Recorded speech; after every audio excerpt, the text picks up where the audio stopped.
Здравейте! Кажи ни, какво означава антикоти? След това, кажи ни какво означава антикоти?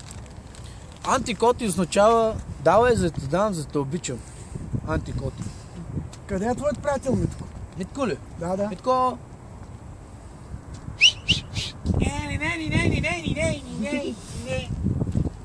Кажи ни, какво ти стана с ръка?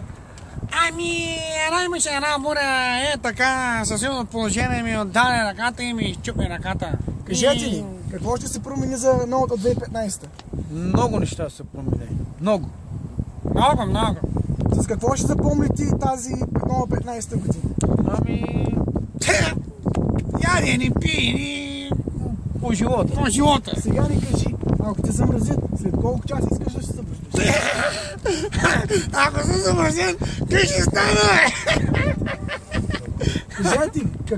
Кажете нещо за майите. Ами... Младите? Не, за майите. Аз мисля, че ще има някакъв метеорит. Да, не. Ами то казаха много голями нещо, колкото цялата планета ще падне в България. Като магнитно. Нещо като магнит. Кажете нещо за злата. Ами, кой да кажа? Обича да пи, да прави, само вино да пи. Вие кажете нещо за Митко. Симпетяга. Симпетяга. Пауза. Пауза. Аз ще Аз ще го не. Трябва да заприсвай на как една писачи.